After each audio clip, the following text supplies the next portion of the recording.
উনি যে সাপের বলে না যে দুধ কলা দিয়ে কাল সাপ পোষার মতো। এটা ডক্টর ইউনুস বোঝা যাচ্ছে। এটা জি। দিয়ে কি বোঝাতে চেয়েছেন? উনি যে সাপের বলে না যে দুধ কলা দিয়ে কাল সাপ পোষার মতো। উহু। তো এই এটাই বোঝানো হচ্ছে। জি, এই ছবিগুলো আঁকার পেছনে আপনার কি কাজ করেছে আপনার ভেতরে? আমার আসলে যখন দেখতাম যে দেশে একেকটা সময় আ ক্ষতি হচ্ছে বা আমার তখন খুব কষ্ট লাগতো। সো কষ্ট তো আমি প্রকাশ করতে পারতাম না। যখন প্রকাশ করতে পারতাম না তখন আমি ছবির মাধ্যমে প্রকাশ করতাম। হুম। এই কষ্টটা, এই কি বলবো? রাগটা যে ছবির মাধ্যমে তাদেরকে তুলে ধরার চেষ্টা করেছি তখন। আপনি কি এটা ইয়াহিয়ার ছবিটা কি করেছেন? জি, ইউনুসের সঙ্গে মিলিয়েছেন? জি। এটা আঁকার পেছনে কি কাজ করেছে আপনার? আসলে আমি একবার বলেছি যে রাজাকাররা পুরো পুনরায় এসেছে আবার। সো উনি তো ইয়াই। উনি তো আমাদের দেশকে মোটামুটি ধ্বংস করে ফেলেছেন। ধ্বংস করেই ফেলেছেন। সো উনার সাথে ইয়াহিয়ার যত মিল, তো উনার সাথে আমি ওইজন্য তুলনা করেছি।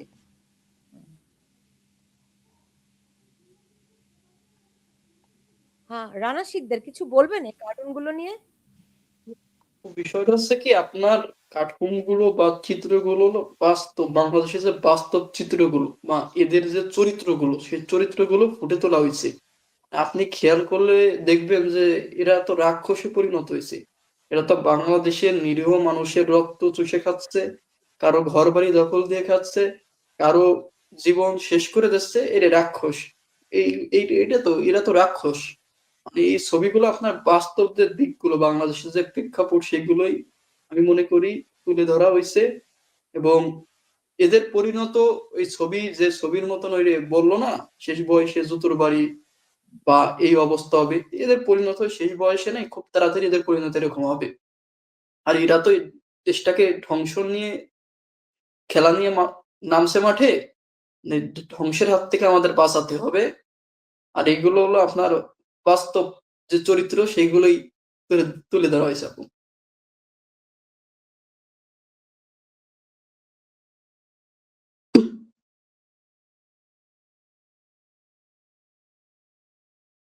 এটা যথেষ্ট সুন্দর হয়েছে।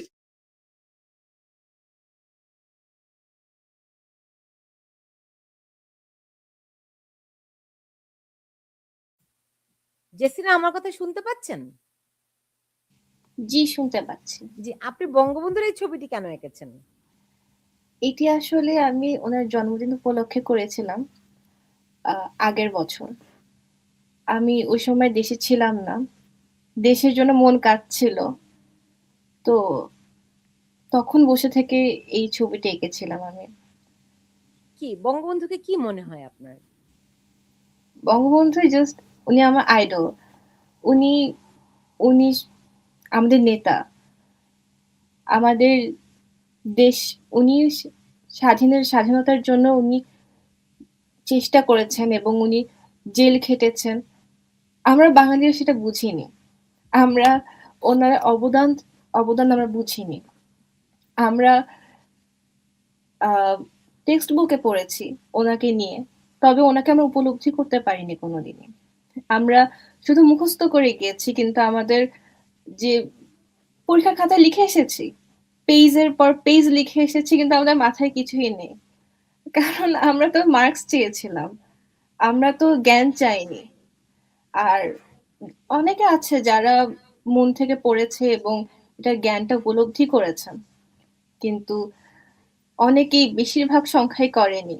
তাই উনারা জানেনও না যে বঙ্গবন্ধু কে, কিরকম। যারা পড়েছে তারা বুঝে। তো বঙ্গবন্ধু আমাদের নেতা, আমাদের জাতির পিতা। উনাকে নিয়ে বলা শুরু করলে শেষ করার সম্ভব না। যখন দেখছেন বঙ্গবন্ধুকে এত অপমান করা হচ্ছে, লাঞ্ছিত করা হচ্ছে, তখন কেমন লাগে আপনাদের? তখন আমি তো টিভিতে দেখেছিলাম তখন। ভিতরে, ভিতরে শেষ হয়ে যাই। তবে কি করব? হাইয়েস্ট স্টোরি দিয়েছি, পোস্ট করেছি। আমি ওই সময় আর এর বেশি কিছুই পারিনি। ওইটার জন্য নিজেকে অপরাধীর মতো লেগেছে। আমি হয়তো একা পারতামও না। আর ওই সময় যেই সময় ছিল, সম্ভবও ছিল না। তবে আমি মনে করি এখন অনেকেই পাশে থাকবেন। যেমন আমাদের একটা স্কুলে বঙ্গবন্ধুর একটা টেরাকোটার মতো ছিল। সো ওইটাকে ভাঙার কথা উঠেছিল। আমি স্কুলে পড়তাম। তো ওনাদের নক করেছিলাম, আমার ক্লাসমেটসদের। তো তারা বলে যে আমরা জুলাইয়ের সাথে ছিলাম, তবে এটা যে ঘটবে আমরা আশা করি নাই। এবং তখন তারা বলছে যে আমরা আটকাতেও পারছি না, কেননা হয়তো হতে পারে আমাদের টিসি দিয়ে দেওয়া হবে এই ক্ষেত্রে।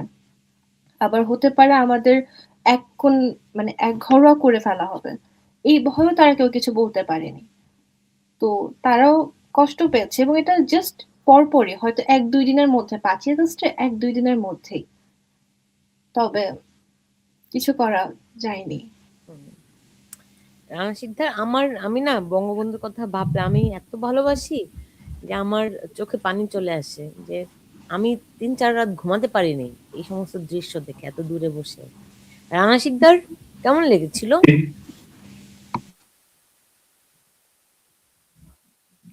রানা, কি শুনতে পাচ্ছেন আমার কথা? হ্যাঁ আপু, হুম। ওইসব দৃশ্যগুলো দেখে কেমন লেগেছিল রানা?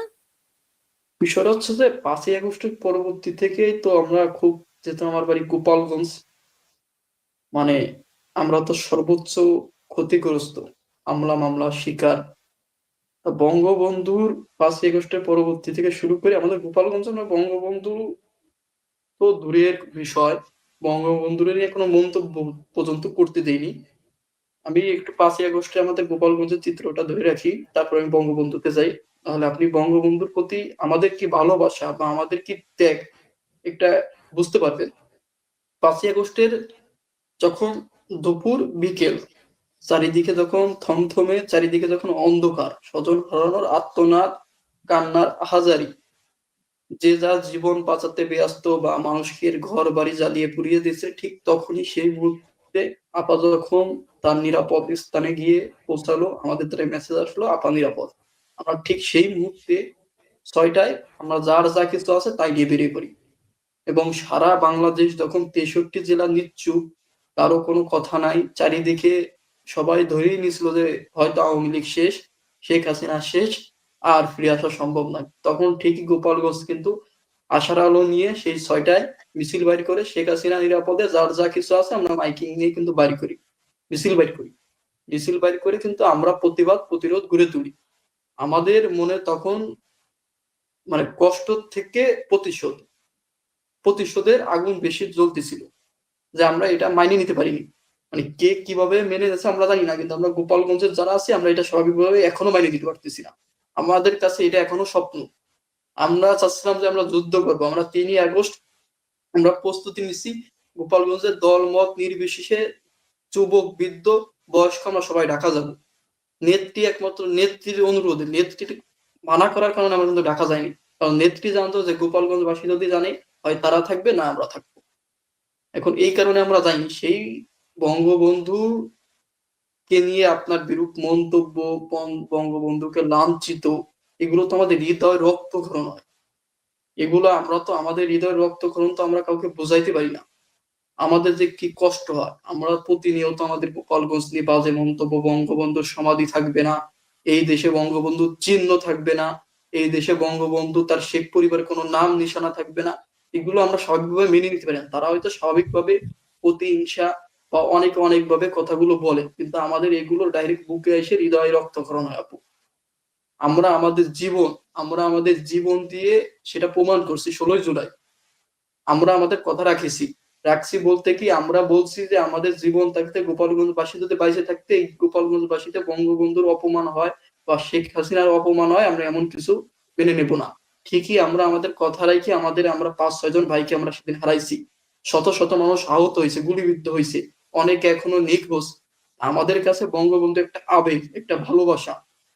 কারণ এই আবেগ ভালোবাসাটা আমরা জন্মের পর থেকেই পাইছি। আবার জন্মের পর থেকে আমাদের যেভাবে তৈরি করা হয়েছে বা আমরা যেভাবে তৈরি হয়েছি, আমরা এক একজন বঙ্গবন্ধু হিসেবে তৈরি হয়েছি। আমরা মনে করি আমাদের এক একজনের গোপালগঞ্জে এটা একটা ছেলের ভিতরে, একটা যুবক, একটা তরুণের ভিতরে এক একজন বঙ্গবন্ধু। বঙ্গবন্ধুকে এই দেশ থেকে মুছে ফেলা কোনোভাবেই সম্ভব না। তারা যখন ৩২ নম্বর ভাঙে, তখন আমাদের যে হাজারি বা আমাদের যে কান্না বা আমাদের গোপালগঞ্জের যে কি অবস্থা হয়েছে, এগুলো যদি আমি আপনার বাস্তব চিত্র দিতে পারতাম, মানে আমরা তো যারা নিজেদেরকে কন্ট্রোল করতে পারি বা প্রকাশ করি না, যা হয় মনের ভিতরে, একবারে বৃদ্ধ বয়সের থেকে শুরু করে ৭০-৮০ বয়স্ক বৃদ্ধ সব রাস্তায় নেমে সেদিনকে না রাস্তায় নেমে এসেছিল। কান্নার হাজারি, যে কি হচ্ছে দেশে, কি হবে, বঙ্গবন্ধু থাকবে না, শেখ হাসিনা থাকবে না। এইগুলো বিষয়টা হচ্ছে আবেগ। এই আবেগটা এক সময় কান্না করতে করতে মানুষ বলে না পাথর হয়ে যায়, আমরা সেরকম পাথর হয়ে গেছি। এখন আমাদের আবেগের থেকে প্রতিশোধ কাজ করে বেশি। আমরা এখন প্রতিশোধ নিতে প্রস্তুত, কারণ আমরা অনেক লাঞ্ছিত হয়েছি, আমরা অনেক আক্রমণ, হামলা মামলার শিকার হয়েছি, আমাদের উপর দমন নিপীড়ন চালানো হয়েছে, যা পুরো বাংলাদেশ, সব বিশ্ব দেখছে। ১৬ই জুলাইয়ের পর আমাদের কেউ, আমরা কোনো নারীও বাসায় থাকতে পারে নাই। এত পরিমাণ রাত্রে পাকিস্তান হানাদার বাহিনীর মতন আপনার আইসে এসে দরজা থেকে নারীদের বিরক্ত করছে, মা বোনদের ভয় দেখেছে, হয়রানি করছে। কেউ আপনার নৌকায় করে ঘুমাইছে, কেউ কৃষি জমির ভিতরে পলাইছিল। এইগুলো তো আমরা সবকিছু বলি এই বঙ্গবন্ধুকে ভালোবাসি, কারণ আমাদের তো আর কোনো স্বার্থ নাই। গোপালগঞ্জ নিঃস্বার্থভাবেই বঙ্গবন্ধুকে, জননেত্রী শেখ হাসিনাকে ভালোবাসে, এবং সে নিজেও বলছে এদেরকে কান্না করতে করতে। এটাই আপা আমাদের আবেগ। এই আবেগে আমরা কোন রকমে আঘাত আনতে দেব না। আর এই আঘাত আসলে আমরা এই আবেগে যে কত ভয়ঙ্কর হয়, তাই এটা অলরেডি তারা দেখছে এবং ভবিষ্যতেও দেখবে।